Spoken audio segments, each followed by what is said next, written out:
Blog Talk Radio. Hello, Blog Talk Radio. This is Michael Edley, Psychic Medium, coming to you live for Two Psychics. Hello, this is Mary Amy coming to you live for Two Psychics. I'm an intuitive wisdom coach, and I hope you join us on Thursdays at 8 p.m. Bye. Bye-bye.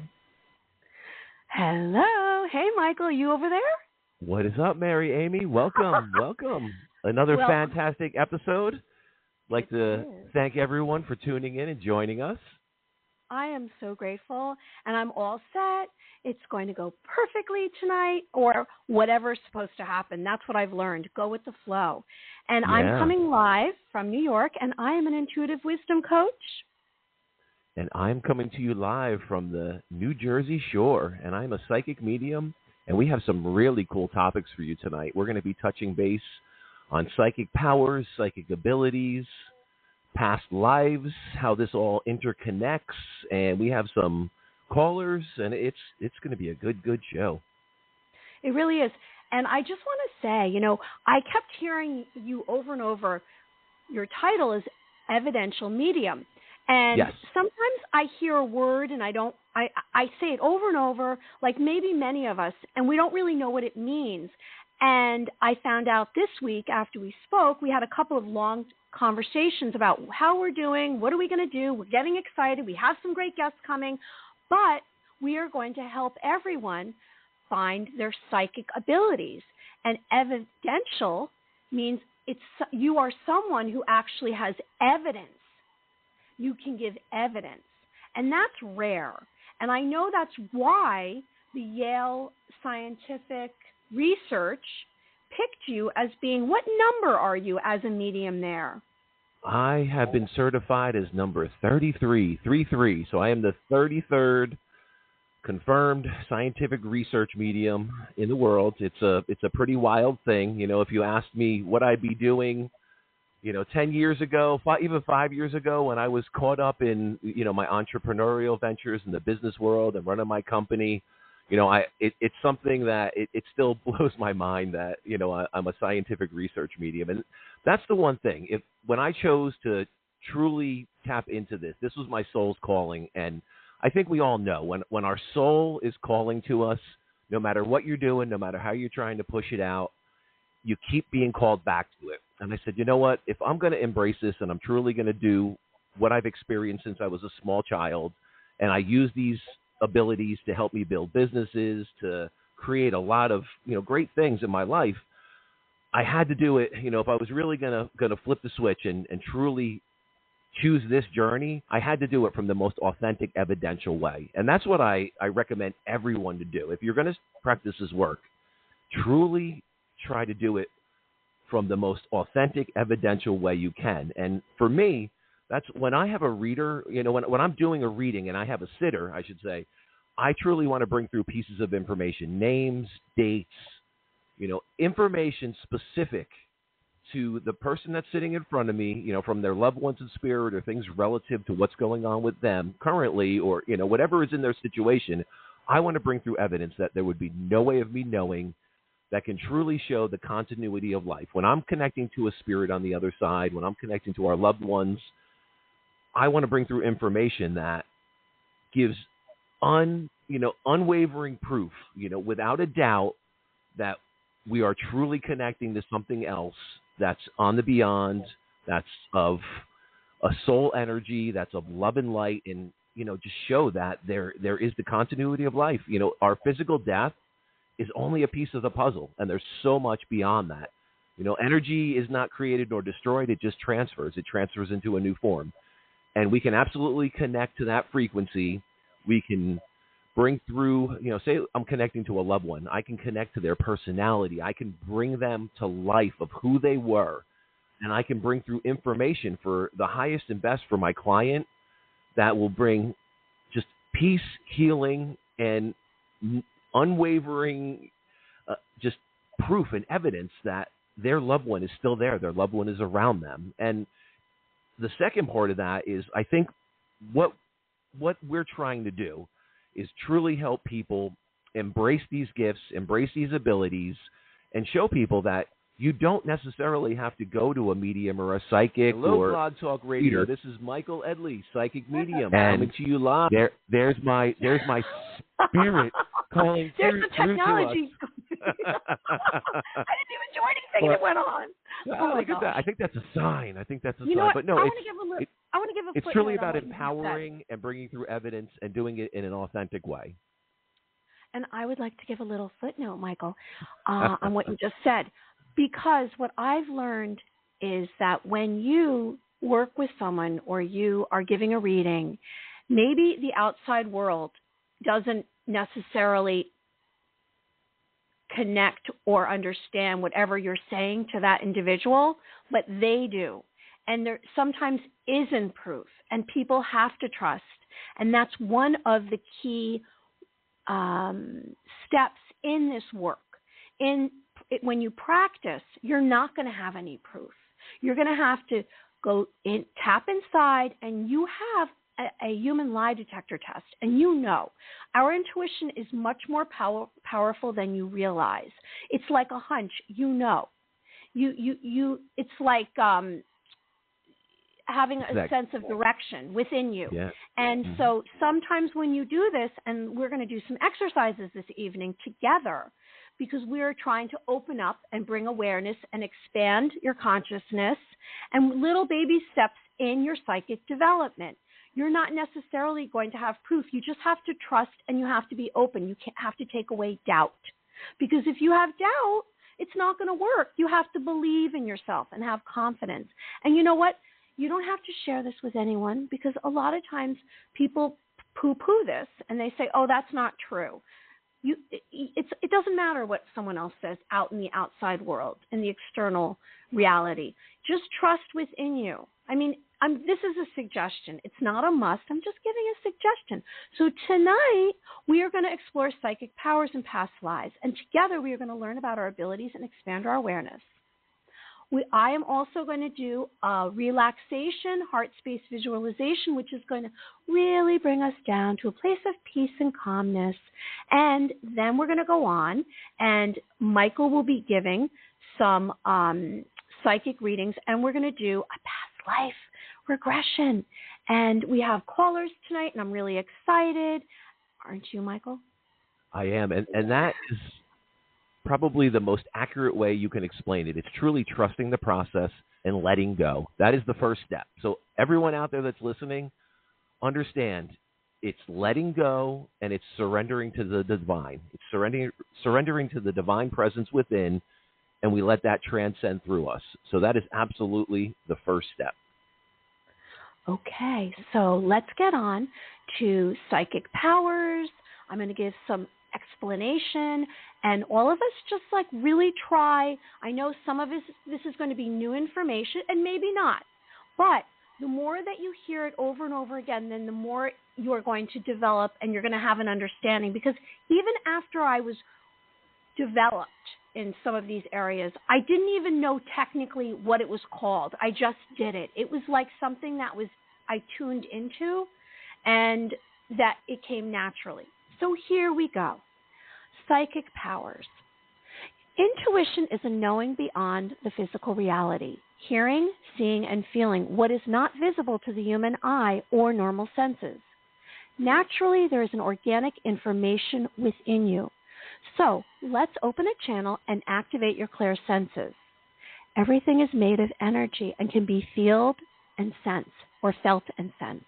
A physical sensation, also known as extrasensory perception, ESP, which is a perception beyond our normal senses, known as a sixth sense that is available to everyone. So everyone has this within them. Now, a person's awareness may begin as a child like Michael and develop, or by chance, happenstance, an awakening and an acknowledgement of a spiritual inner psychic ability dormant until receptive, until you receive it. Life will take on a new meaning and a possibility when you tap into one or more of your attainable psychic powers Just believe. As you learn to receive messages and signs, more of these experiences will become normal to you. Some key factors in your psychic development, audience out there, listeners, are acceptance and openness. Now, each of us has an inner guidance which leads us to messages, images, signs, sounds, tones, conversations, maybe locations, times, dates, events, future, and the past. All of these senses and impressions give us information about ourselves and others, specifically meant for us based on our vibrational frequency, which is your ID, like your name. This will take you into situations, and they will also come to you, people, places, and things. Now, these signs will guide you, whether it's a repeated number, running into someone, or a specific dream you remember and can't forget. You are being led to your purpose and self-fulfillment. It's your journey. This is your journey. It's not going to be the same as mine. It's not going to be the same as Michael's. It's not going to be the same as your neighbor's. Now, asking for an object or situation, you can manifest it into your life the more you become clear. Listen for guidance and answers. So some suggestions, and then I'm going to give you a few examples of different psychic powers, which is kind of exciting. We're getting to it now. Maybe you're going to focus on doing breath work, focusing on your breathing to relax your body, releasing tension, tuning into your heart. And this is all necessary. And I'm going to do a little mini session so that you open up and connect to your heart, because you're going to awaken your psychic powers. You're going to improve your intuition with courage, belief you can do it. Release any fear, concentration, and focus. Now, here's some examples, and I found this fascinating myself. In fact, I'm trying to do it. It's called aerokinesis. I don't know if you know what that means. That's controlling air and later wind. It's the manipulation of wind, the ability to manipulate air, manifest energy and control air. It's called air bending. It allows a person to be able to influence the physical system without physical interaction, the power to create, shape, or manipulate air. Now, it sounds complicated, not necessarily. You feel the air around you, you connect to the air, you shape feelings into spirals and spheres, you spin the air. Right hand and left hand movement. There's charts online, standing one with chi. It's like when you connect your chi within you, the energy that flows within you, you're one. You're going to do that with air. And I have to tell you a personal experience. I had a near-death experience. I almost drowned. So I did not know how to swim. And later in life, it was about 10 years ago, I went to swimming class. And my second swim coach told me to connect to the water instead of fighting it. Make it integrate the water. And that's what I'm saying for you to do. I'm suggesting with air. So you integrate your chi, air speed of wind, and you will increase. It will increase. Another psychic power is telekinesis, which is the art of moving things or objects with the human mind. Now, I'm not going to go on and on and on with all of these. I'm going to grab a few more. Before you do any of these, it's suggested that you do some meditation, possibly an hour. I know Michael does 2 hours before he does any of his psychic readings. Now, if any of you have animals out there, maybe you're an animal communicator. Pets such as cats or dogs notice something that's not visible to the human eye, spiritual energies and spirits.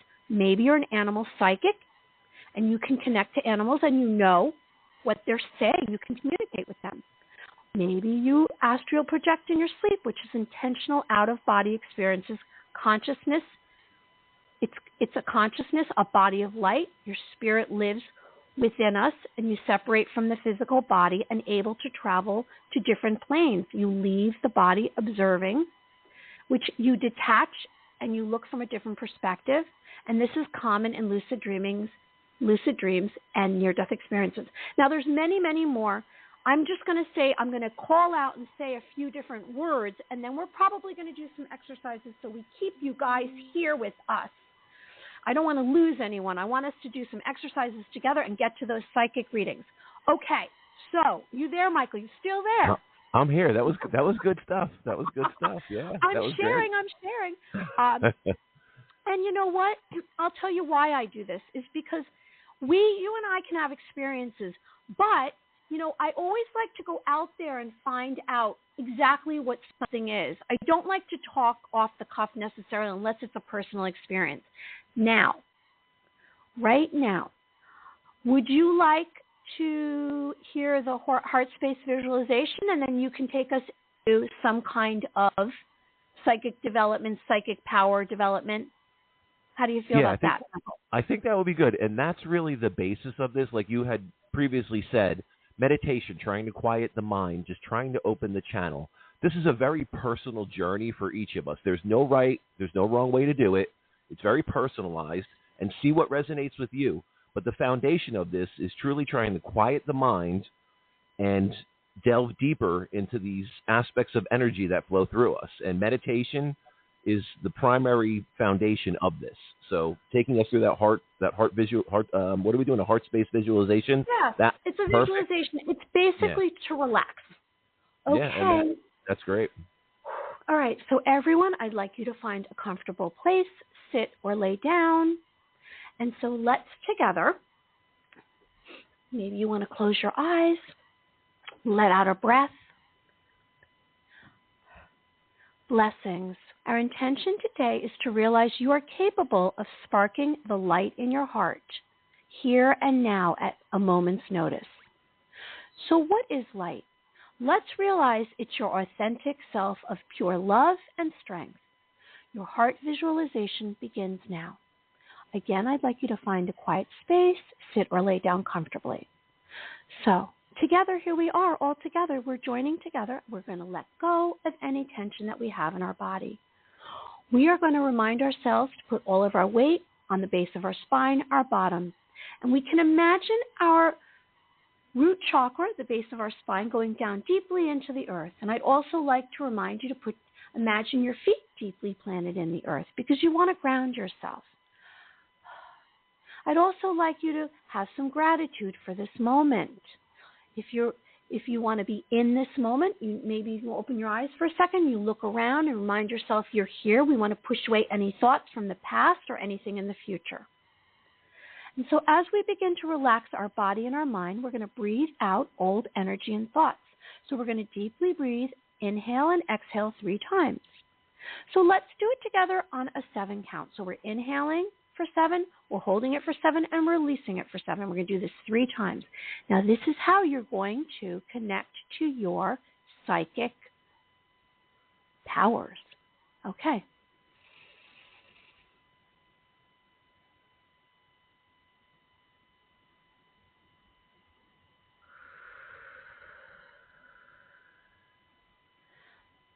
Number 2.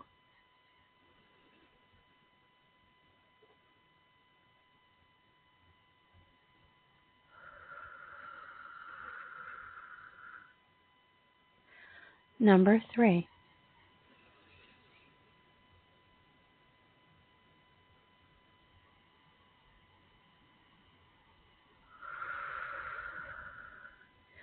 Okay, so now what I'd like you to do is I'd like you to scan your body for stress. So you let go of any tension that you have in your arms.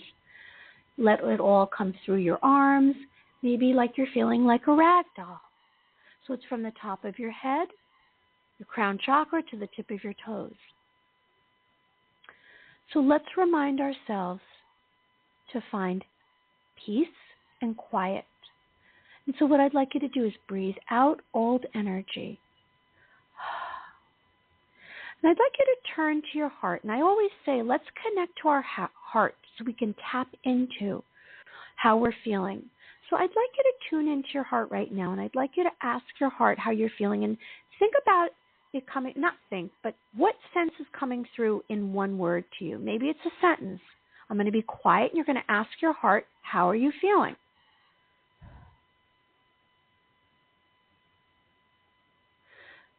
Now, at first, this might be difficult if you have layers and layers and you're not used to doing this. So just give it a chance and just have patience, because every time we do this work together, we're stretching. All right, so now, after you come back with an answer, you accept it. And I'd like you right now, I'd like you to imagine that you see a bright yellow, whitish light surrounding your physical body. And this white, yellow light that's surrounding your physical body is filling all the space in the room, even beyond the walls, as far as you can see. And this light is serene. It's tranquil. And it's inviting. And you sense this beautiful, brilliant light. And you sense that this beautiful, brilliant light is slowly covering each of your limbs. And it feels peaceful. It feels vibrant. And you're accepting it.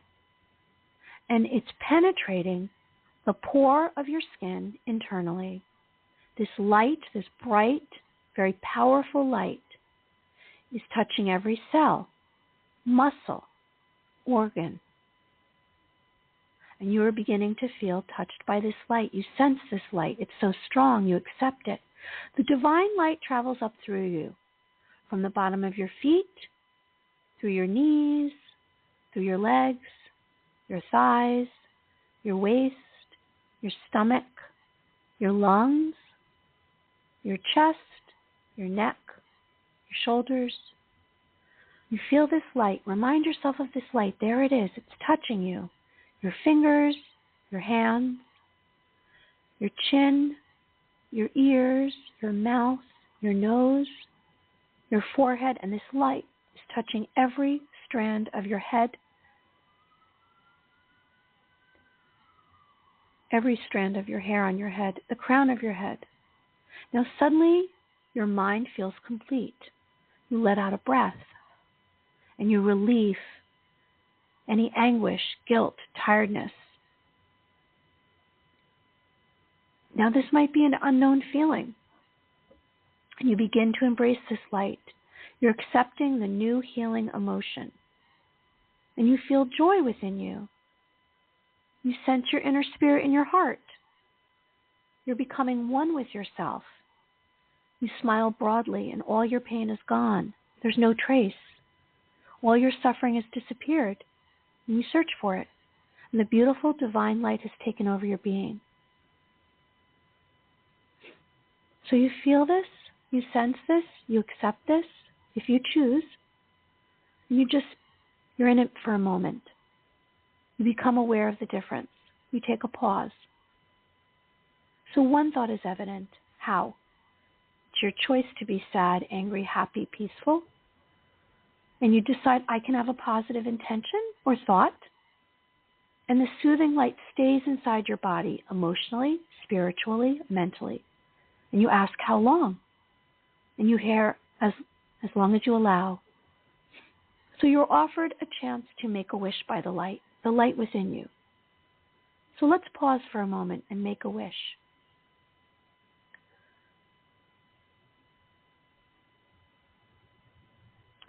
So I will count backwards to 3.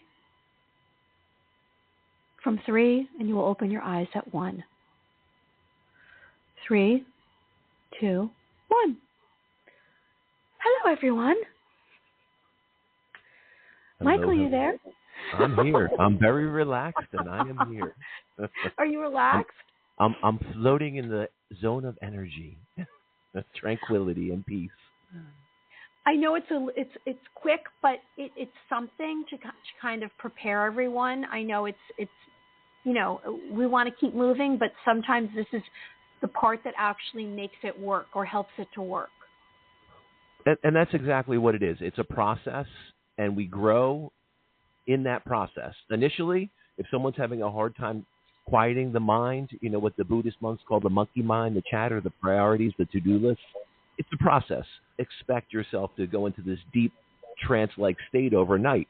Initially when I really started working with this, for me, it was probably a 2-year process, and at this point now, it's something that I can go into very quickly, within a very, very short period of time, I can bring myself into that altered state. But it was a process to get there. So that's what this is. It's like learning anything, learning an instrument, learning how to ride a bike. We develop it. So in developing it, I want to speak a little bit about psychic powers. So psychic powers are built upon the clairsenses. What the clairsenses are, they're truly a language of energy and frequency. As a medium would say, it's the language of spirit too. And as a medium, That's the foundation of our work. Our foundation, we build upon our natural intuition. We turn that intuition into a developed clair sense. We develop that into the sixth sense, and the sixth sense is broken down into clairvoyance. It's a clear seeing, clairaudient, clear hearing. Clairsentience is a clear feeling. Clairalience, it's a clear smelling. Clairgustinance is a clear tasting, and then claircognizance is a clear knowing. So there's different aspects, and everyone has a different dominant, primary, secondary, tertiary psychic sense. So what you'll find through exercises and through development, you'll start to see what is your dominant primary clair. And at some point, we may find we have multiple dominant clairs that blend. But what usually happens is if you have a dominant physical sense, a lot of times that'll transfer over initially into your dominant psychic sense. So I'm going to take everyone through just a very basic psychic exercise, and it's just going to help you shift your mindset to kind of see as a psychic medium, working with the psychic energy, and then developing that into the next step of mediumship abilities. We're building upon this, and it's a shift in awareness, it's a shift in consciousness. So we're in a relaxed state. I want everyone to, again, focus on our breath. Just breathe in, slowly breathe in. Hold that breath. 1, 2, 3. Slowly release that breath. Again, just breathe in, slowly release that breath. We're just grounding our energy. I want everyone that's listening, and Mary Amy, you can do this too. I want you to put out your dominant hand right in front of you, about chest height, just an open palm, your palm up. Put your hand out in front of you. Now, I want you to just look at your empty hand. So right now, there's nothing in your hand. Look at your empty hand. I want you to envision in the palm of your hand an apple. Think about this apple that's in your hand. Now, truly see what color is this apple? How large is this apple? Is there anything on the skin of the apple? How does this apple feel? Now, I want you to lift your hand up to your mouth, and I want you to take a bite out of this apple. As you're taking a bite out of that apple, did you hear it? Did you feel it? Did you smell an apple? Did you taste an apple? Or did you just know in your mind you just took a bite out of an imaginary apple? So now think back to yourself. Now, sit with the energy impression that just gave you. So think to yourself, now, what color was that apple? Was it a bright red apple? Was it a green apple? Did it taste sour? Did it taste sweet? Could you hear yourself crunching into that apple? Did you hear that crunch? Could you taste it? You have to sit back and think about, in your mind's eye, did you see it? So if you saw it, and that was the first thing that came to you, your dominant sense may be clairvoyance, a clear seeing. Did you not see it, but did you hear it? So that could be the clairaudient energy in print. That's your clear hearing. Did you taste it? That's clairgustinance. Did you smell it? And that's, a lot of times people will smell certain things even before they see them or hear them, but there's many different ways this can happen. So think about that. When you just took a bite out of that apple, in your mind, how did your body react to that? Did you see it? Did you hear it? Did you feel it? Did you smell it? Did you taste it? Was there just a knowing that you did that? So that's what you want to think about. Think about how that came to you, and that may be one of your primary dominant psychic senses. So now I'm going to take you through another exercise. Okay. Again, hold out your dominant hand, whatever hand you write with. I think the majority of the population is right-handed, so we're probably going to have a lot of right-handed people. But if you're left-handed, again, put out whatever your dominant hand is. Now I want you to close your hand as if you're holding a rose. You're holding a rose by the stem. Now look at this rose in your hand. Look at this rose that you're holding. What color is it? Is it open? Is it closed? Can you hold it up to your nose and smell it? When you're holding the stem of the rose, can you feel the stem? Are there any thorns on it when you were feeling it? Did you get stuck by a thorn? So feel the experience of this mental psychic energy. How is this energy flowing through you? When you lifted the rose up to smell it, what did it smell like? Pay attention to the details. Truly look at this rose and see if you can see any very detailed descriptive factors around the rose. Is it red? Is it pink? Is it multicolored? Is it open? Is it in full bloom? Can you feel the stem? And when you were holding on to the stem, what did that feel like? Was it smooth? Was it rigid? Were there thorns sticking you? And think about these different experiences you're having. And in these experiences, as we start to go deeper into it, we can start getting signs, symbols, certain colors may start meaning, may have a certain meaning to us. We may start to see those colors show up. And when we start learning how colors and the chakra system and different energy structures around us and in us flow, we can start to interpret and read the energy. So if I'm reading for a client and in this client's energy field, I start seeing certain colors, that color may immediately pull to some area of their body, a certain point of the chakra system. Is that the crown chakra? Is that the third eye?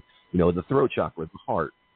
And even though, as a medium, I'm not a medical doctor. I can't give medical advice, but I can tell my clients anything that's coming through to me.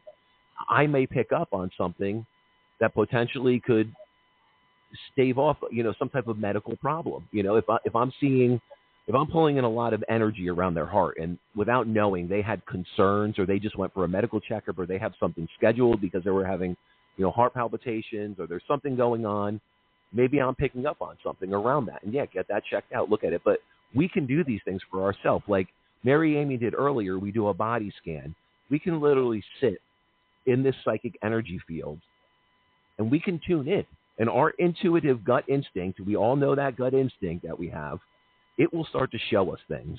Not only will it show us things about ourselves and our health and things that will be, very imperative to moving forward in a positive way, certain transitions. We're going into a business transaction, a dealing. Even take the example of buying a car. If you're tapping into these psychic energies, you will absolutely be able to tell if a salesman trying to sell you something is just, blowing smoke up your wazoo. You'll know. You pick up on these energies, and even if you don't want to do this to be a psychic, medium or do psychic work, just the own benefit that this can bring into your life, it's unbelievable. It will truly change your life. So these are just some basic exercises. Now, I just want to take you through one last one, and this is going to be same thing, but now I want you to hold out your non-dominant hand. So if you're right-handed, I now want you to hold out your left hand. If you're left-handed, I want you to hold out your right hand. Okay, so in your hand, I want you to imagine holding a slice of lemon. When you're at the restaurant and the waiter brings you over a water, do you want lemon with that? And they put that lemon in.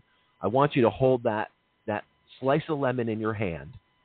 Okay, look at that slice of lemon. As you're holding it in your hand, is it a very vibrant yellow? Is it dull? Are there pits in that lemon? Can you feel the juices of the lemon in your hand? Does it feel a little sticky? Is it a little wet? Take notice to all these feelings, all these sensations. Now I want you to, with two fingers, kind of grab that slice of lemon and squeeze it a little bit. Squeeze that slice of lemon. What just happened? Could you hear anything? Could you see the juices dripping? Could you smell it? Could you smell that lemon fragrance? Now I want you to hold that lemon up to your mouth and bite into it. Take a big, juicy bite. Yeah, could you taste that lemon? What was the reaction? How did your mouth feel? Is your mouth watering right now, just speaking about it? Know that we're tapping into this psychic energy awareness. And that's truly the basis of it. So now take a step back and think about that lemon. When you were looking at it, could you feel it? Could you see it? Could you smell it? Could you taste it? Think about how these things are resonating in your energy field. And these are the basis and the foundation of developing your psychic abilities. It truly is something that happens in your mind. You know, when we talk about a clairvoyance, you're not seeing this with your actual vision. You're not seeing this with your sight. Although the more we develop it, it may cross over and we may see things. So I can see energy. I can see auras. So I will see this at times with my natural eyes, but also my clairvoyant sense will cross over with my natural sense of vision. And it's almost like a twofold vision. So it just expands on the energy and the awareness. So just think about these things. Think about the apple. Think about the rose. Think about the lemon.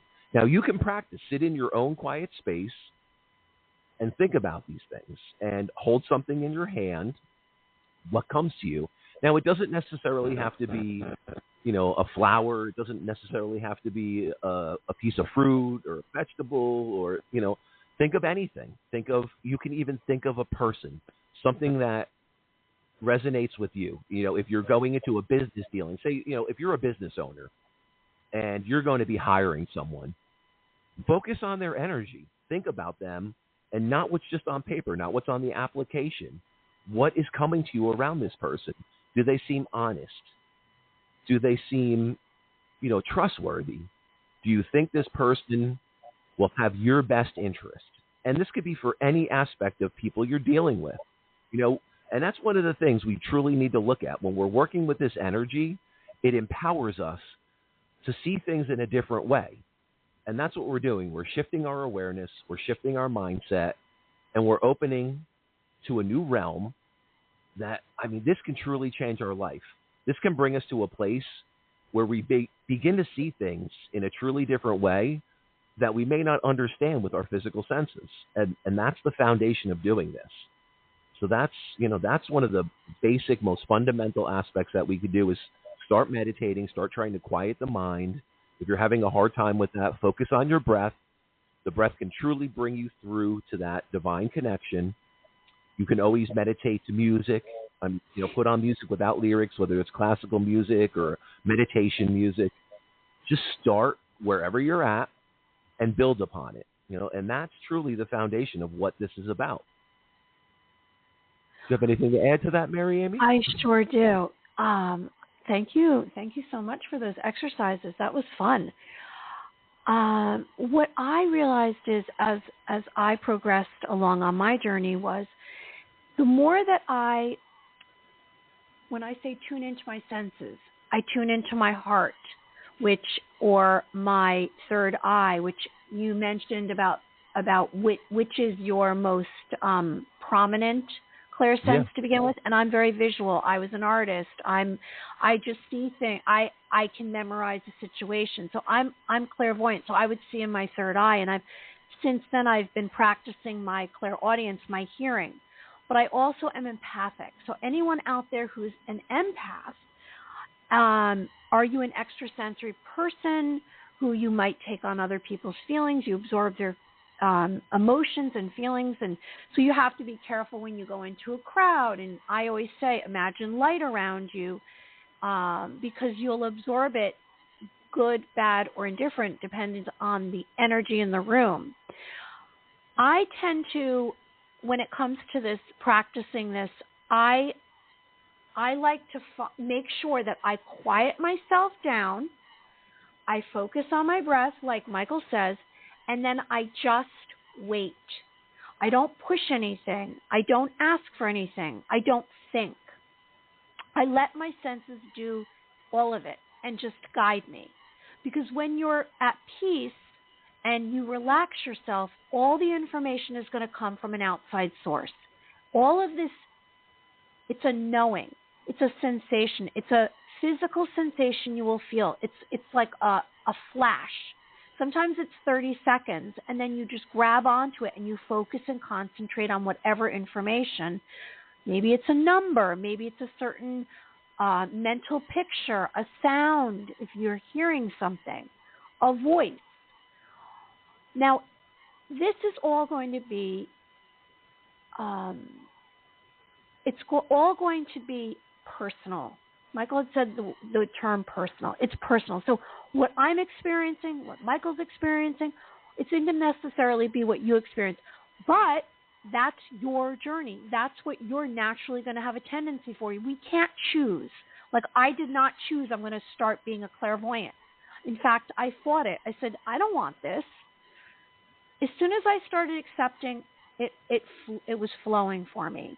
So I'm wishing everyone to have patience and to have self-love and just accept.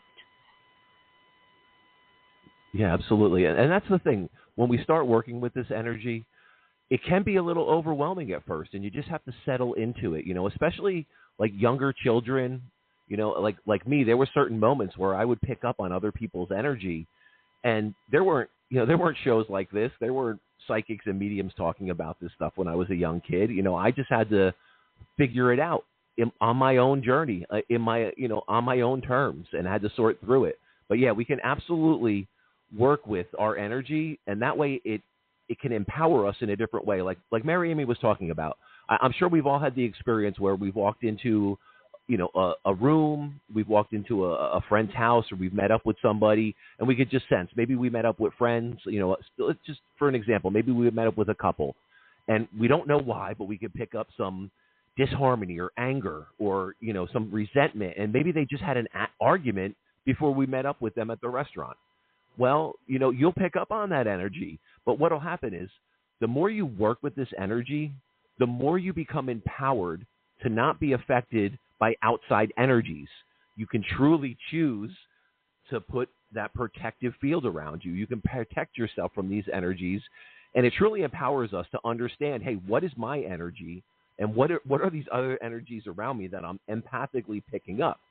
And working with this, we learn to harness it, we learn to utilize it, and it empowers us. It empowers us to stand in the power of our own energy and not be affected by other energies. And granted, there's going to be moments and times where other energies or drastic situations occur and happen, or we're going to be pulled into other energy a little bit. But the more we work with this, the more we empower ourselves. And I can tell anyone, I know there's some people out there that are listening to this and they're going, oh, I have such a hard time quieting down my mind. I'm coming from work. It's hectic. It's a hectic commute. I have the kids to worry about. I have to make dinner. I have to worry about paying these bills. We have a lot of different things going on. Let me tell you, even if you're having a difficult time, start small. Doesn't matter. Start on your breath work. Start working with this energy, and you will learn to empower yourself with this energy. And you'll learn to be guided by it, and you'll learn that it will positively affect all aspects of your life. So if you are having a little anxiety around a work situation or a relationship issue, the more you work with this energy, the more understanding will come to you about how to properly navigate whatever's going on. So it's so important that we just start to work with it, and we truly go on this personal journey, and we just open to it and start small. That's what they say. It's a small step. We start small, and we start tuning in. We start working with it, developing it, and I can tell you your life will never be the same once you start harnessing and working with your psychic abilities. It is truly life-changing. And you will find that sometimes there's like an ebb and flow. So sometimes you'll be flowing and everything will be coming. Maybe you're having visions. Maybe you're having premonition dreams, which are vivid dreams that maybe you're going to start to predict the future. Maybe you'll have flashes of future events and be given information. And then all of a sudden, it kind of tapers off. And you're saying, what's happening? What's happening? What's going on here? And then maybe you're going to kind of move into a different aspect of your clairsenses. Maybe something new will come forward, and you might become a channeler. You just have to accept it and just keep moving. And as long as you're open and have this this positive attitude about it, it's going to grow. And when you do little exercises, like maybe it's a little meditation, maybe it's a little focus on your breath work, maybe it's some kind of light heart, a heart visualization or something in that realm, you're going to begin to grow your inner life. And the inner life is a place that almost you never knew existed, but it's your spirit. It's your light body spirit. You have a spirit within you. And so when you start to realize that's there, and then you connect your mental, your physical, your emotional, and your spiritual together, you're very powerful. Yeah, that's what it is. People need to understand. I mean, we're just living this existence in our fleshy spacesuit. You know, that's what this is. Our body is our fleshy spacesuit. We start working with these energies, and it allows our spiritual being to harness the physical being. So we start to embrace and understand our emotions. We start to understand how to harness those emotions so that those emotions don't control us. We control them. We start to change our belief systems, you know, maybe things that we didn't think were possible. Now we start to open and expand our awareness and start to see, hey, I had a self-limiting belief in this area. Now I see I can conquer that belief and I can move forward. I can move from that. So there's so much empowerment that comes from this. And it's, you know, and there's many different aspects. We are a conduit. Don't discredit anything that's coming to you. Have a journal, you know, so if you're in a meditation, you're practicing developing your clairsenses, journal it and don't overthink it. You know, that's so part of being an evidential medium. I could tell you when I first started doing this, I would try to interpret some of the information that came to me. I would almost get in the way of it. And that's what we do sometimes. You know, we almost get in the way of our own thoughts, or we let our own ego, our own belief systems affect that. We truly are a conduit and we just let it flow, let that information come through. And I can tell you the most evidential information that comes through, I have no interpretation of. I just truly say what's coming to me. Like, I'll give you an example. So I was doing a private reading, you know, several weeks back, and what came to me, if I'm going to date myself a little bit, but there used to be these kind of plastic little, it's called the big wheel. So I don't know if you remember these, Mary Amy. The big wheel, it's like this plastic. Yeah, I remember that. You know, this little. I was very young. So I haven't thought or heard about or seen a big wheel in, I mean, you know, a decade. You know, probably 2 decades. You know, that hasn't even entered my consciousness. So what came to me in this reading was a big wheel, and I saw sitting on the big wheel, you know, it was a stuffed animal elephant that was pink, and it had little gray dots all over it. So now if I tried to interpret this, and I tried to make sense of this before I brought this message through, I could have completely screwed it up. So for the sitter, this woman had lost, you know, her daughter had passed. Her daughter, you know, she had an old big wheel. The daughter accidentally, you know, unfortunately got hit by a car. It killed her. Her favorite toy was her pink little stuffed animal elephant, and it had gray dots on it. And the big wheel was what she was on when she got killed. If I didn't bring that information through, I could have completely screwed that reading up if I tried interpreting that. You know, and that information was completely life-changing for this woman. She knew her daughter was connecting to me from the spirit realm, and that opened up the link. If I had interpreted that in any way, shape, or form, I would not have had that validation from her loved one in spirit confirming that she's okay, and then that completely opened up the reading, and it just flowed from there, and it was a beautiful connection, and it truly brought healing because this woman now knew her daughter was okay. Her daughter was in a divine heavenly realm, and it started the connection that she now has with her daughter, and now I've helped empower her to have her own relationship with her daughter, and it's truly been a very special, magical awakening for her. And, you know, for me as an evidential medium, I mean, that I can't ask for more than that, you know. I mean, that's truly what it's about, and that truly is where it happens. It has nothing to do with me. I'm the conduit. I let the information flow through, and I present it exactly how I get it. So you don't want to interpret this. You want to, and even when you're getting your own information, write it down. Don't overthink it, and you can always put it in a little notebook, a journal, whatever you have, and then go back to it, you know. And after you've done this for several days, go back and revisit the things. You know, are there certain correlations? Do you have something reoccurring? Is there a certain name? Is there a certain date?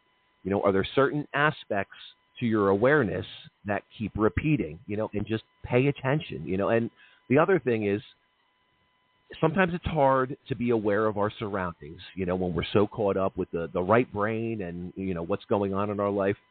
If we can let go of that a little bit and we can be aware of signs, syncopations, whatever this may be, I could tell you our loved ones in spirit, if we're dealing with a loss, we're dealing with, heavy grief, they are absolutely trying to connect to us, and they are trying to give us signs and guidance to show us that they're around. So it's in this process of quieting the mind that we open and tune into that.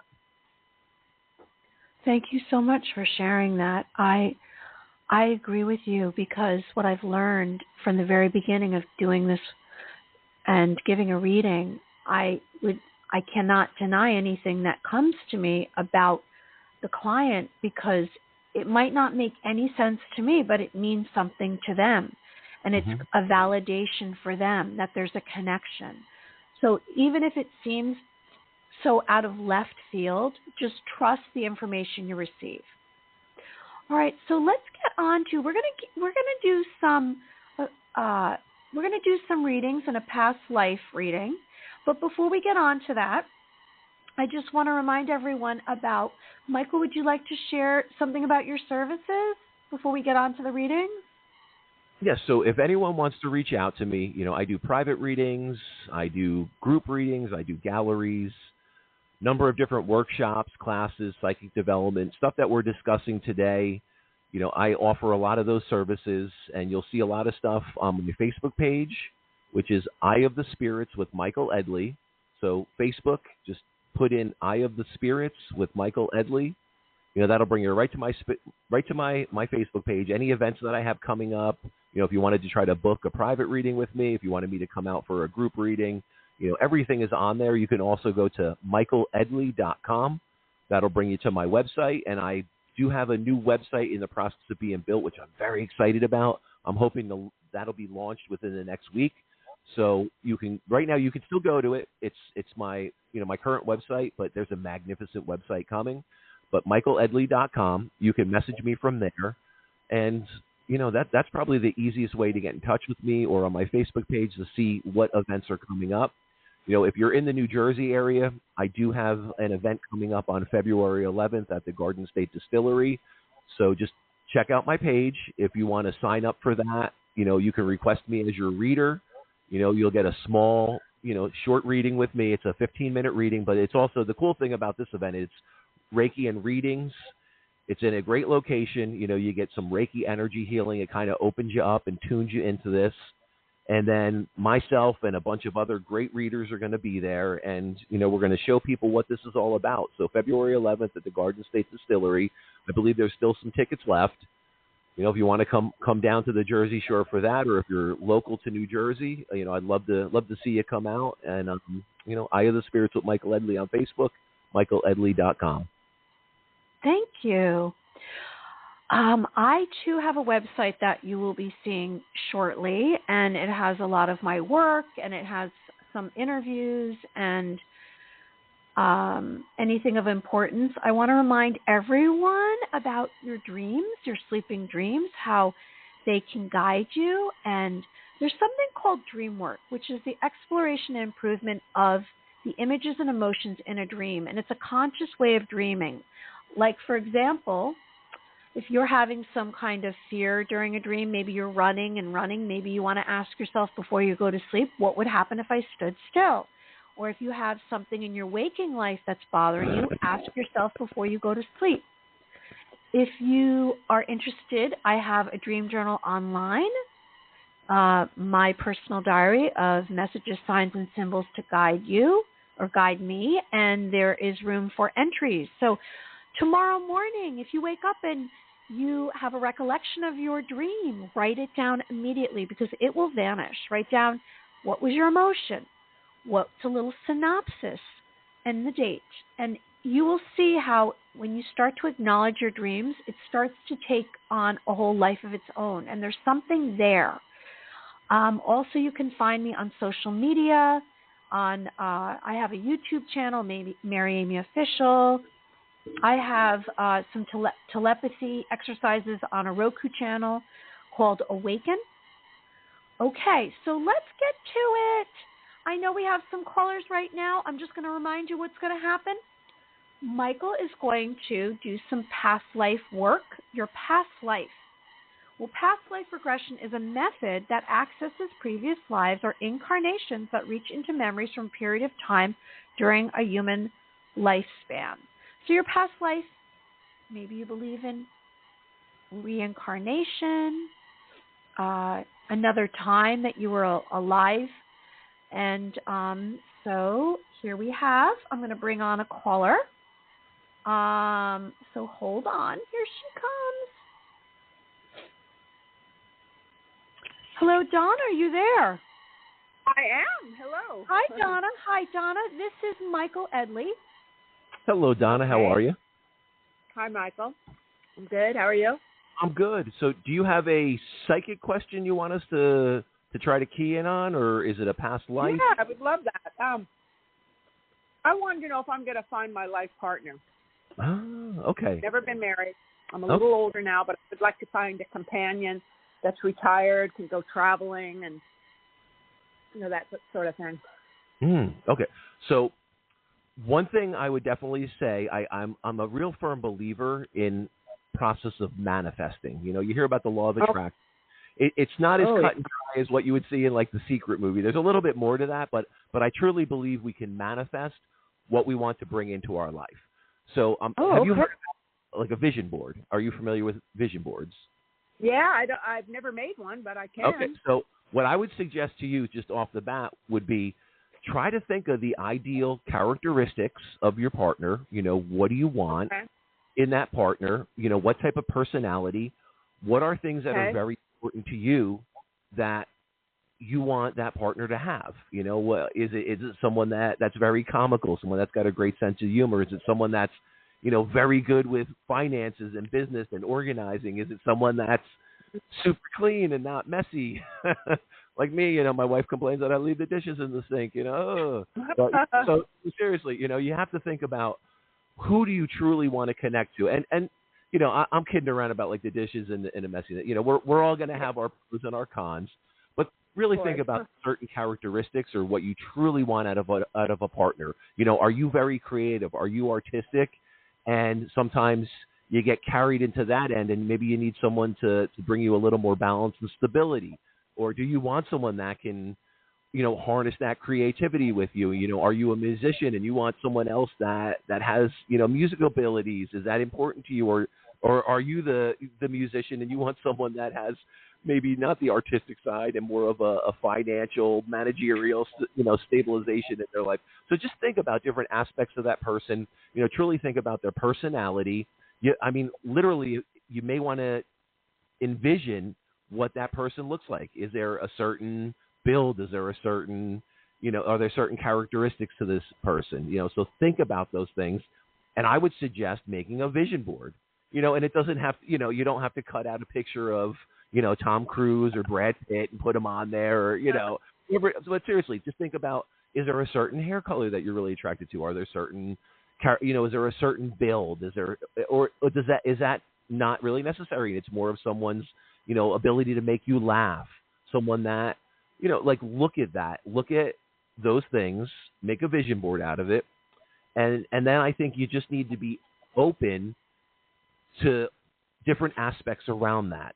So let me get into a little bit of the reading. So what I sense around you, so this is, tapping into your psychic energy field, your auric field.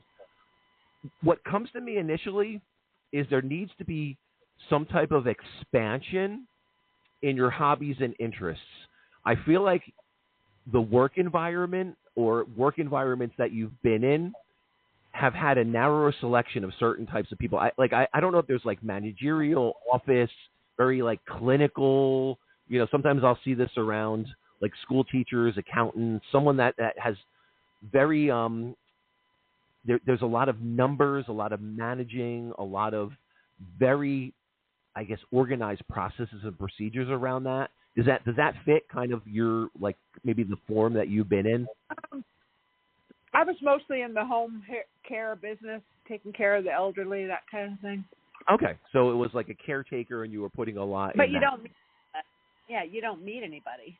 But, no, yeah. okay, so So that's what comes to me. So what I sense is you need to get into some kind of more artistic framework around you. So I don't sense, so if we're not looking in so anything that's work related, that's around like, no. So I would say if someone is like an accountant, this might not be a bad person, but for me, what I sense in your energy field is someone that's more artistic, someone that, and so what's interesting, I don't know if you're connected to like boating, nautical themes, right near the ocean. I'm about five minutes from the harbor. 5 minutes. Oh, there we go. That's it. That's in your energy field. I'm picking up on that strong. I do think that's a strong connection for you.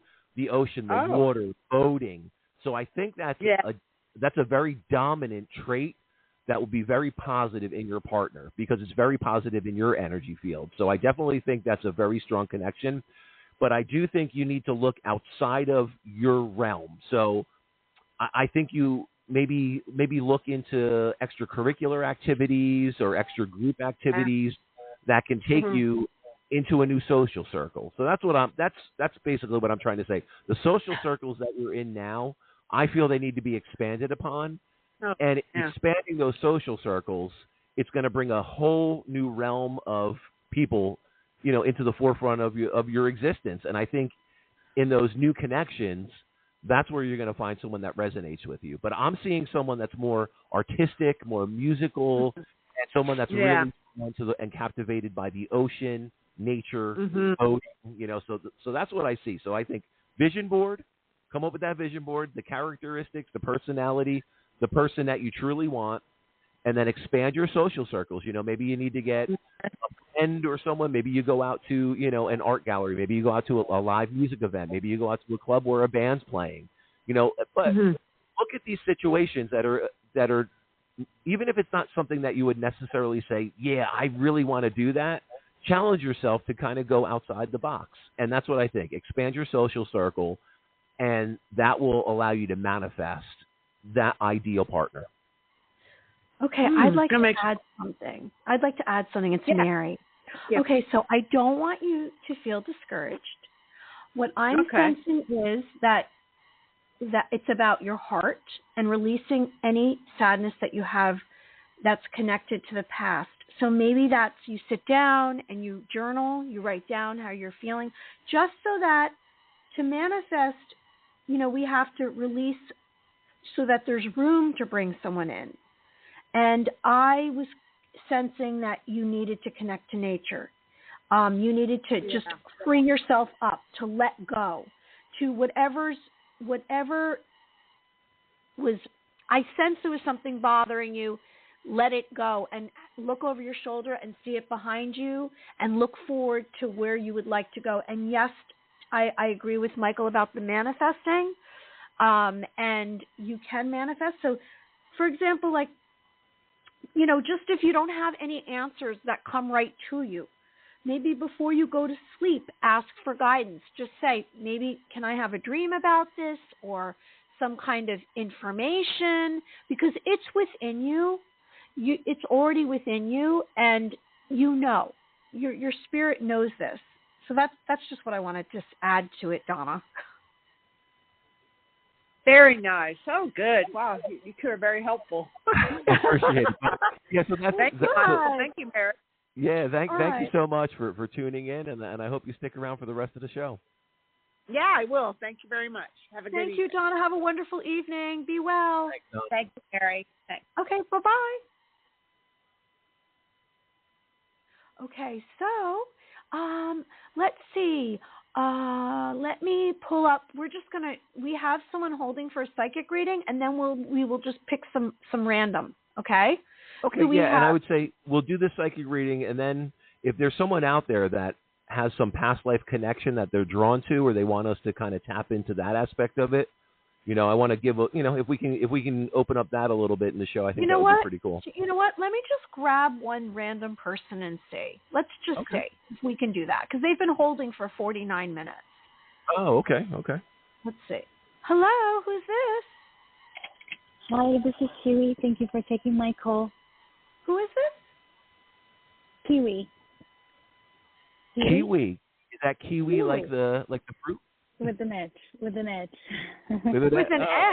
Hello, this is Mary and Michael. Hi. How are you? Thank you. I'm good. How are you? Good. What question did you have for us? My question is, my heart has been saying to leave the state that I'm in and change my job and move at the end of March. But I think I'm just so sucked in it, and it's become so personal. Listening to my intuition, it's a little bit difficult. And I need to put notice to my apartment to avoid, humongous fees. And I just wanted to ask guidance if you sense anything, because I can't seem to really stay tuned easily without stress. So let me see if I can just clarify this a little bit. So your job is basically consuming you. You don't feel called to be in the profession or the job that you're in right now. You're looking to move out of that, but now there's also concern around your apartment. And what? So give me a little bit more about the concern or the connection to the apartment. I just need to give a notice, and I don't want to. Where I work, I'm not happy. Okay. So I know I need to make that change. Where I'm going, I'm not certain, but I need to give a notice like 2 months ahead. Okay. Instead of just lingering around. But I don't, I'm just a little bit in it, sucked vision in a way, to see the clear truth. Okay. And that's what happens. A lot of times we get consumed by what's going on in our lives. We get consumed by our job, and it's hard to see through that, when we have to take a step back. I would definitely say if your soul is guiding you, if it's calling you to move on from this, I do think we have to embrace and listen to our soul. But I do think you have to, in this aspect, you have to be a little analytical, where you don't want to just completely upend your life and cause complete disruption where you're displaced or have no place to live or have, so if you can set yourself up where you may have, some kind of emergency fund, or, for 6 months or a year, you can sustain yourself without a set career or whatever what the job is now. So even if, you can develop a side hustle, or there's other things that you can do that won't be so consuming. But so that's my concern around this. I don't want to see you make a very rash decision and put that into complete financial turmoil, disruption, and pull you into like a deep depression or anxiety around that.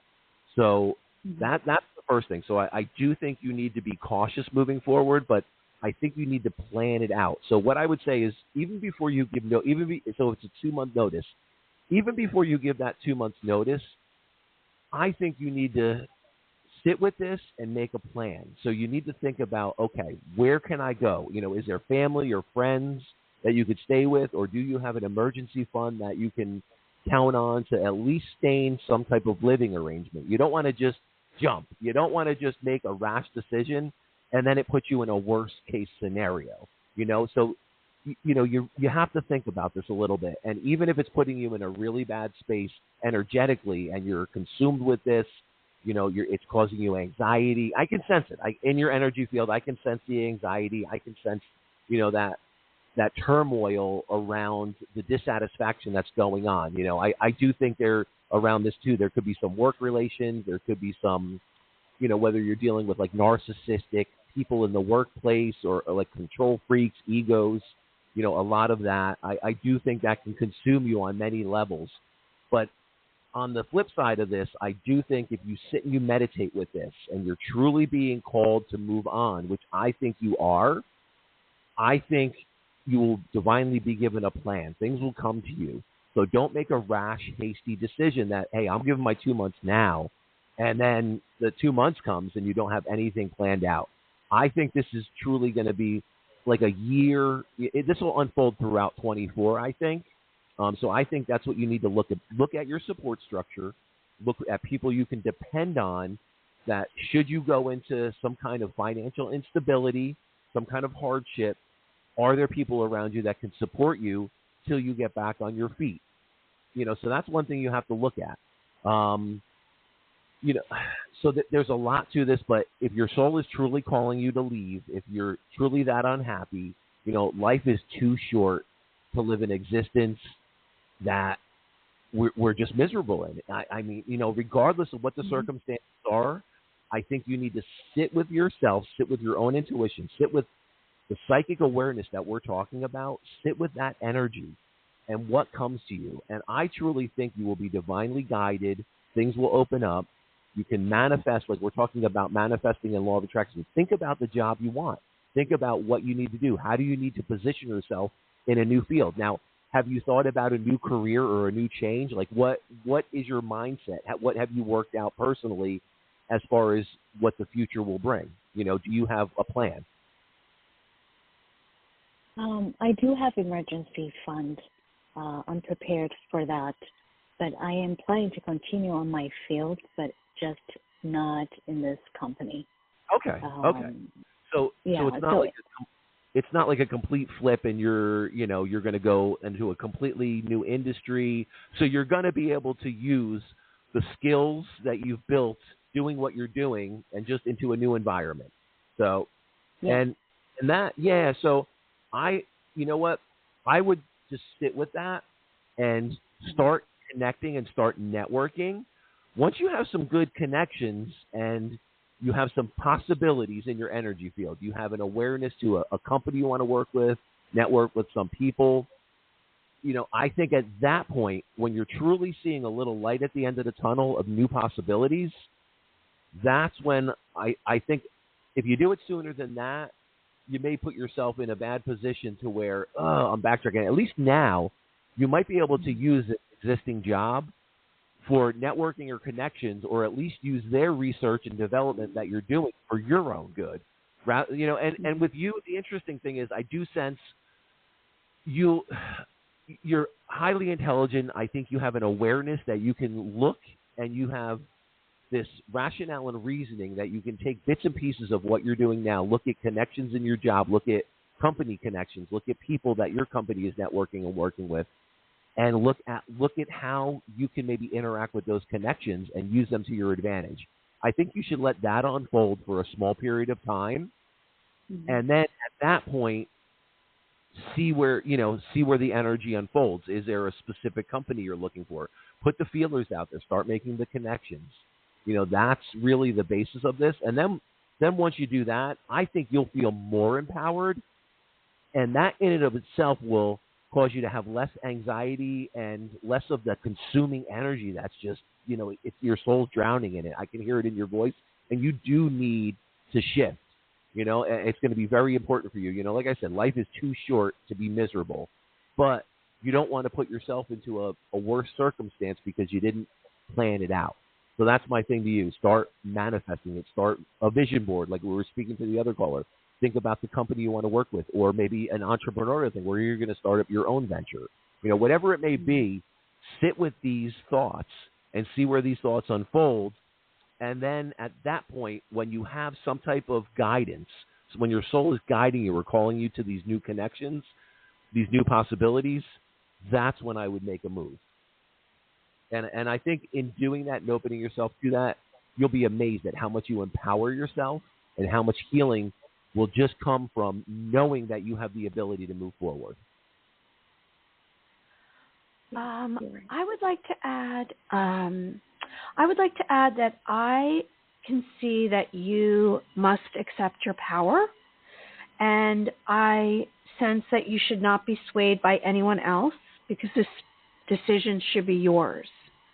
And to me, it almost seems as though it's almost like a long time coming for you, that you have, I don't know if it's that, it's something that's pretty deep within you, that in the past you didn't really have to necessarily make your own decision, but in this particular time, it's important that you do, so that you empower yourself. And I want you to believe in yourself more than you do. And whatever it is that comforts you, you should spend time doing. I don't know if you're someone who prays, if there's a certain sanctuary location that you go to that makes you feel good. Whatever it is that will bring you more internal power is something that you should do. And you have not even touched the surface of what you're capable of. And I believe in you. I want good things for you. And that's it. Thank you. Thank you both. Yeah, thank you so much. It makes sense. Both make sense. I appreciate it. Okay, we want good things for you. And we really appreciate you listening and calling in. And it's going to be okay. Just know that. Say, I am powerful. I am courageous. I am strong. And you know what? You're going to get wherever you want to get. You're going to do it. You're going to envision the most beautiful destiny. You're going to close your eyes and you're going to see it. You're going to smell it. You're going to taste it. You're going to know it. And you're going to say, that's mine. And you don't have to have anyone else approve of it. It's your destiny. Yeah. Okay? Yeah. Okay. Okay. Okay. All right. Well, be well. Thank you. Great things are up for you. Just tap into that. Yes, they are. Journey will begin. Okay. Bye-bye. Thank you. Bye. Bye. Michael. Amy, do you want to talk a little bit about past lives? Do we want to give everyone a little history on this? I know we touched base. We have time for one more, okay. And we're probably not going to make it. We're going to have the one more caller. Before we have that caller, I'm going to grab somebody. I just want to remind everyone that we are here. Either it's going to be a Thursday or Friday, and you can just check our profile on the Blog Talk Radio. And upcoming guests are on Thursday, February 8th, 2024 at 7:30. We have Laura Fay, who's an astrologist, psychic, Palladian oracle. And then the following week, Friday, February 16th at 6:30, we have Debbie Solaris, a galactic historian, extraterrestrial contactee, and guide. You may have seen her on the Gaia, which is pretty cool.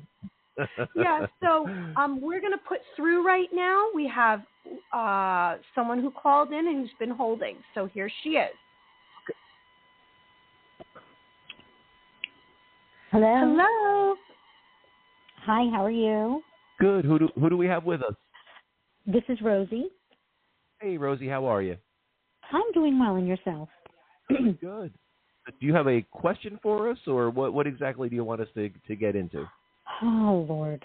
So I just closed on a co-op that I purchased maybe like a few weeks ago. So I'm getting ready to do some minor decorative renovations. I feel a little stressed out about that. So I'm just wondering, like, when will the ball get moving? I'm still taking estimates and things like that. So when you say co-op, now is this like a timeshare? This is a shared living space. Give me a little detail on exactly what the co-op is. It's like it's I don't know if you've ever heard of a condominium or a cooperative. Oh, yeah, That's okay. what So it it's is. a condo. Okay. Yeah, in Jersey here it's condo. Yep, condos, townhouses, houses. Okay. Yeah, so we're talking about a co-op. Okay. A co-op, yeah.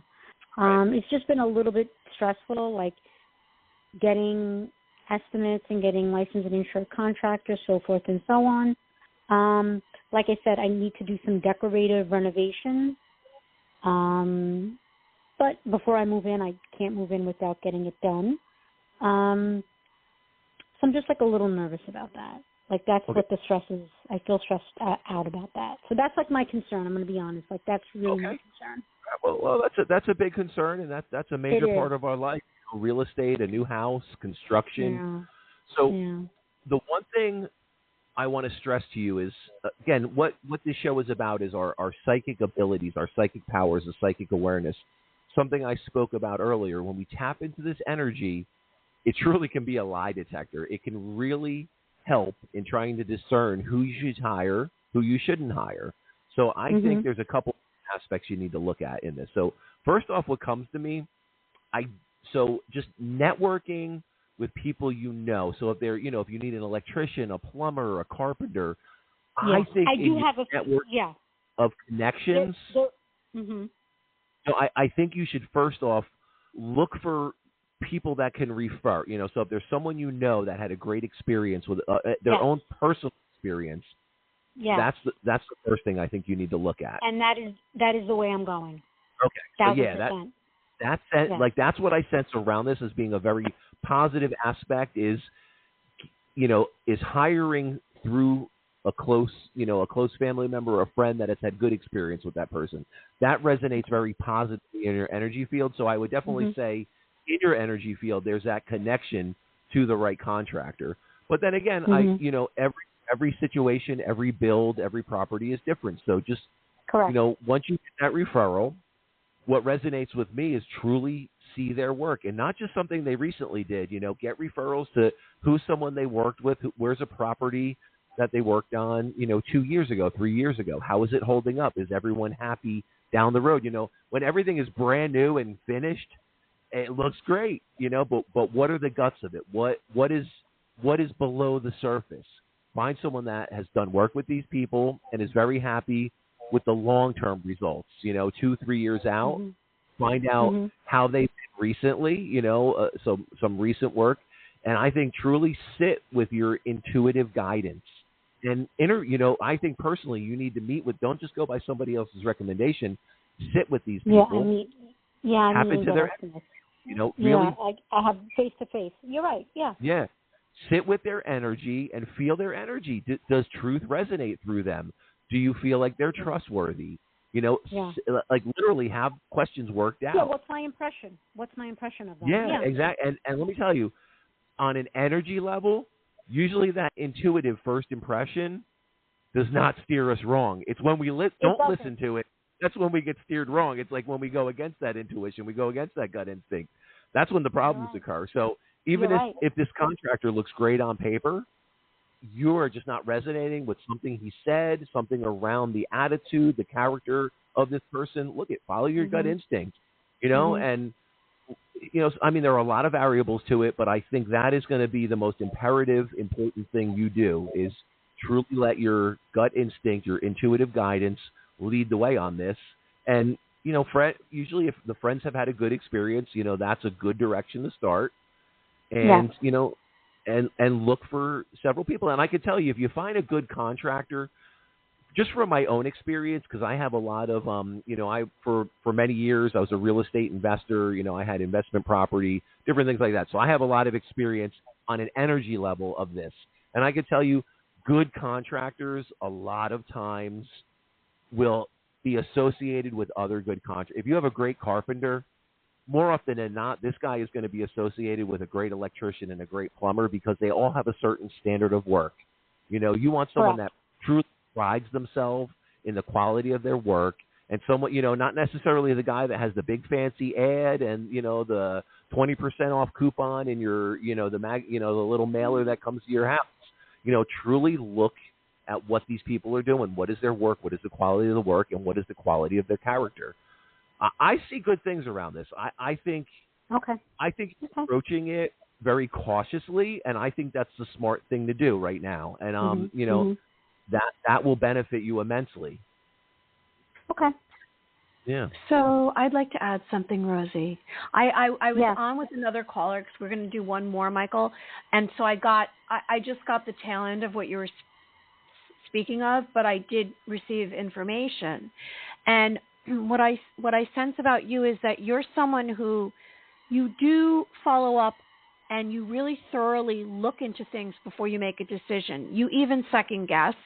I sense that you're someone who does not necessarily go with what everyone else says, and when you make a decision, it's almost firm. But I can say that you can be. I don't want to use the word tricked, but you can like something and overlook something that actually does not turn in your favor. And maybe in the past that happened, and so you have this little bit of fear attached to making the wrong decision. Correct. So what I'd say to that is, I would say that what I would like you to do is I'd like you to almost accept within you, it's okay, and I like to say this about a lot of things, it's okay if I make the right decision, it's okay if I don't. So you free yourself up, but because it's almost like it's twisting you in a knot. And you're 1,000% right. Right. Killing me is what it is. It's killing me. Right. So you need to take a step back. You need to take a step back, and you need to breathe. Let it go, and allow there to be a little bit of room between you and the decision, so that you don't want to have regrets. Just take a moment, because the answers always come. Everything always surfaces. Like I always say, I don't make a decision if I don't have the answer, then I don't have enough information. So just take a little bit more of a break. Maybe you already you're making the right decision, but you really want to have confidence in it, and you don't want it to go badly. So just it's okay. Just take a breath, let it out. Maybe do some breath work, and it's going to work out. It's going to work out. I sense that what you're doing is going to work out. That's what I said. Okay. Okay. Thank you so much. Thank you both. Stay a listener and follow us, and we want good things for you. Okay. Right. Thank you so much. Congratulations on the new property. Yay. Thank you so much. All right. Have a Toodles. great night. You too. Bye. Bye-bye. All right. Hey, so, Michael, can we just do one more, because I literally had someone reach out to me, and wait, are they still there? Oh, where are they? Maybe they're gone. That's weird. Hold on. I know I sound congested. I think I'm fighting a cold. All right, where is this? I'm the trying weather's to find. been a little nutty here in New Jersey, cold then warm, cold then warm. Okay, well, I think this person might have just disconnected after all. And my computer just keeps going. Where did it go? It wasn't me this time. You can't blame me. Oh, it was dropped. Okay. Okay. Well. Okay. Well, then maybe that was not meant to be. And next time, because I don't even. If we can't get you this week, call in next week. Yeah, I mean, we just didn't have anyone for the past lives, did we? We wanted to do a past life. Maybe we should do it on me. No. I take it back. I don't want it. I don't know where they went to. Well, you know what? We can. I think regardless, we can get, since we want to talk a little bit about past lives. I think we could just maybe give everybody a little bit of history, how the unfolding of past lives has come about. I mean, do you want to get into that, or where do you want to go? I don't know, because I think we're at. Oh no, she says she's here, so I just gotta find her. I don't see it. Hold on. Yep, here it is. All right, yeah. Here's this person. So let's. She did not hear. She did not. You know what it is? I'm scrolling down. There's so many callers, and I. All right, here we go. That's a good thing. Yeah, that is. Hi. Hi. Thank you so much, Mary. Hi, hi, Michael. How are you? I'm good. Who are we speaking to? I'm Val. I'm in New York. Oh, you're in New York.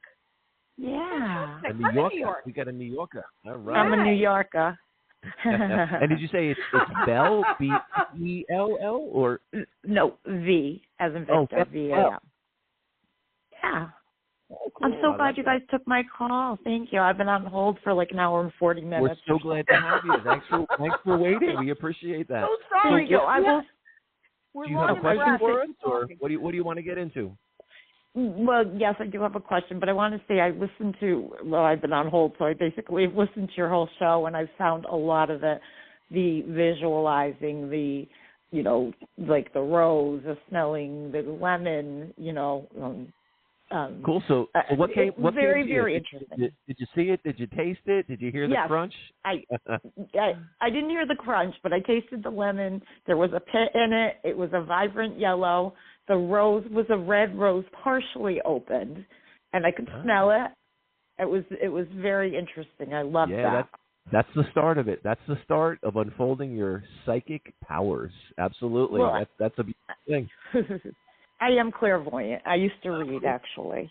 Excellent. So that is excellent. Yeah, thanks. So what's the question you have for us? It's about someone. And I guess I just would like to see what you see around that person, if you see a reconnection on any level, blah, blah, blah, blah, blah. I don't know what you need.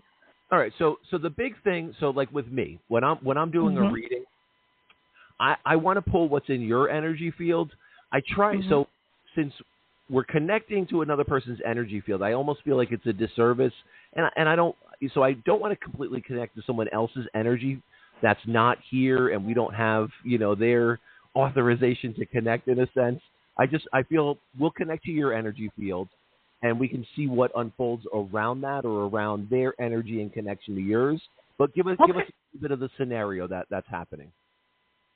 Just someone from my past, and it was left a little hostile, and I'd like to reconnect on a friend level. Okay, so this was a romantic interest, and at this point in time, there's been a disharmony, a separation, and you would like to keep the relationship, but not necessarily on a romantic level, on a friendship Correct. level. You got it. Okay.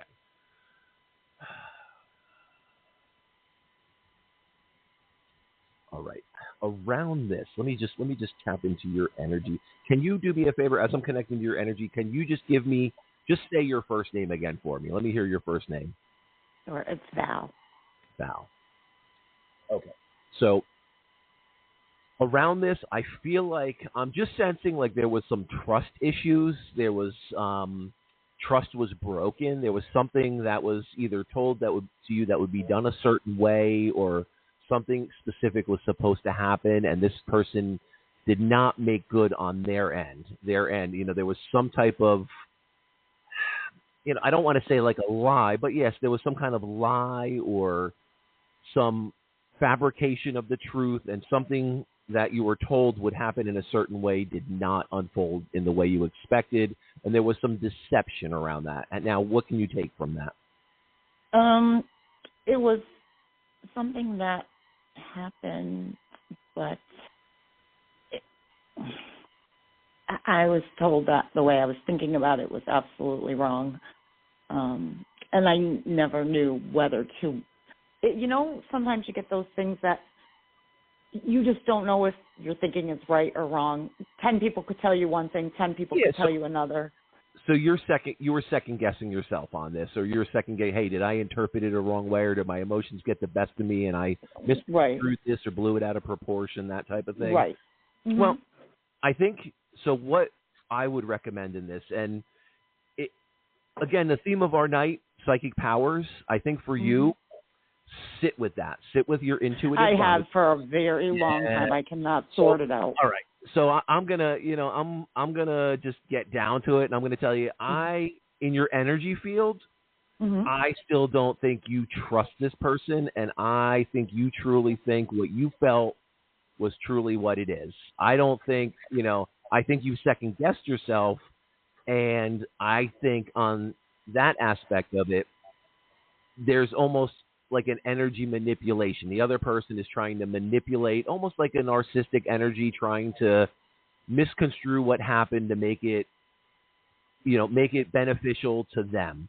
That's what I sense around this. I do think you really need to look at what happened. You did. You focused on that. You intuitively what was happening. Now, let me ask you this. Okay, so intuitively, what did your intuition, what did that gut instinct tell you?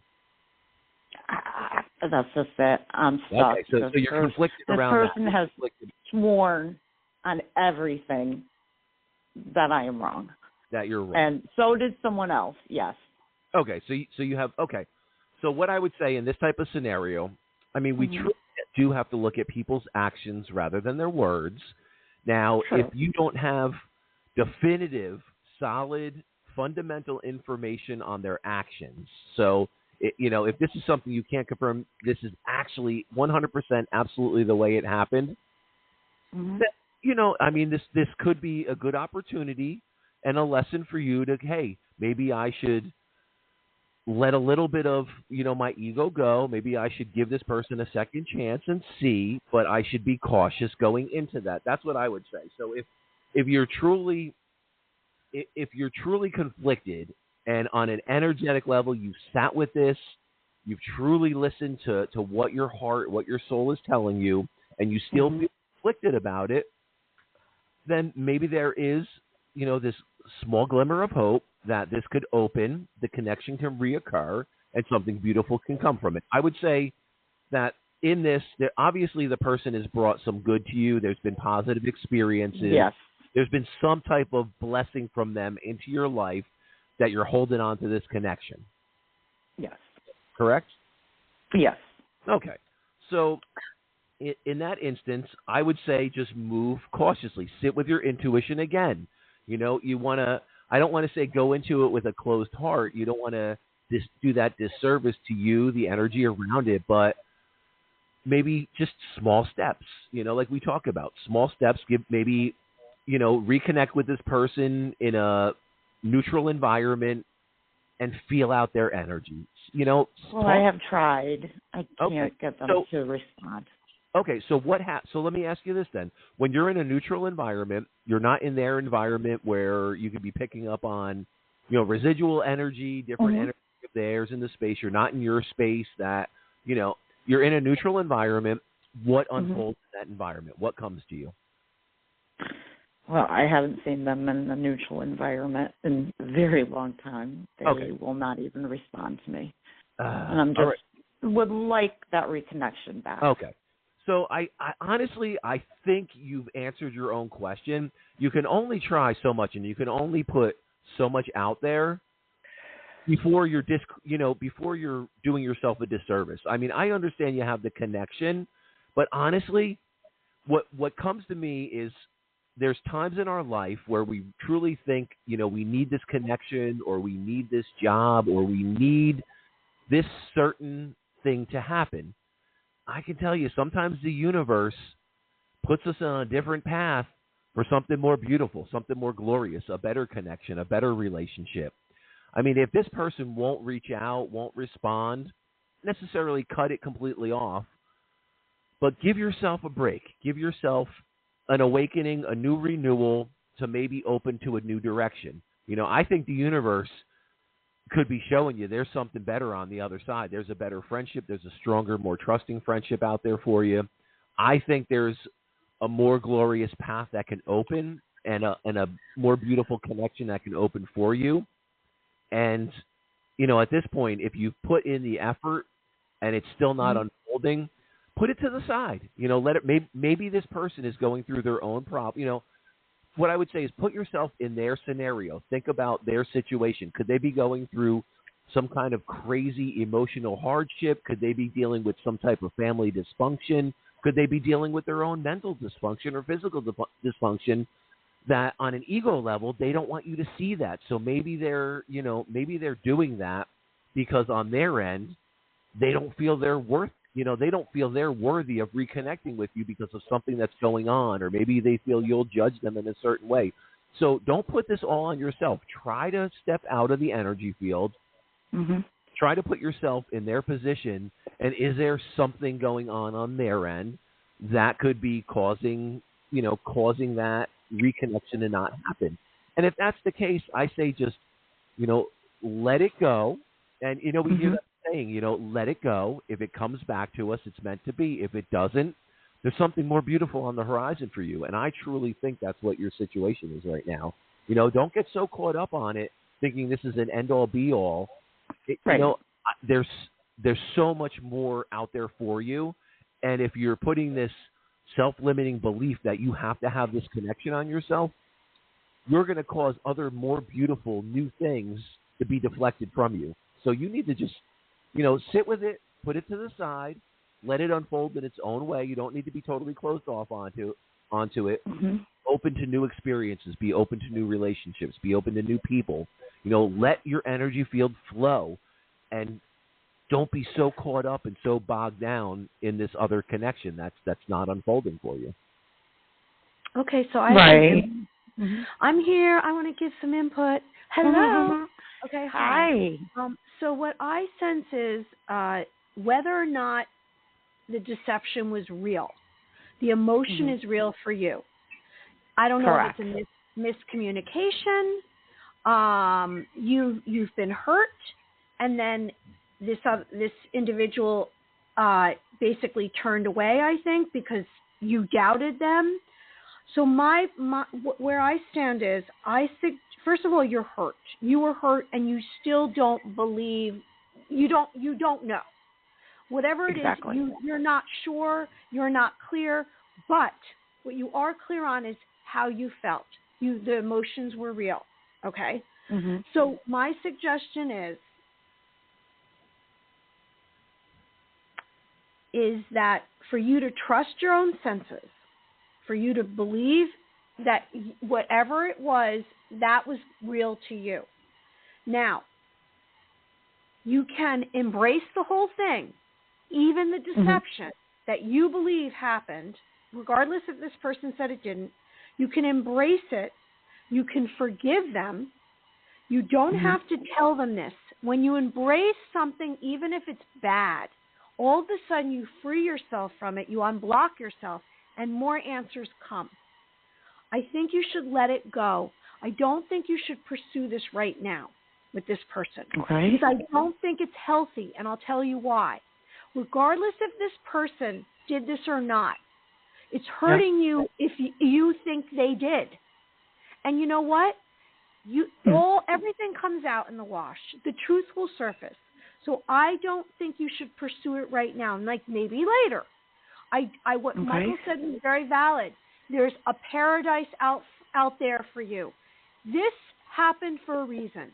Maybe it was something that was a recurring energy pattern in your life, and you tended to go to a certain type. Maybe it was that you've been hurt and you take things sideways sometimes. It doesn't matter. It happens. You have to love yourself. You have to have self-love. You have to say, it's not okay for me to feel bad. And you have to hug yourself and give yourself support.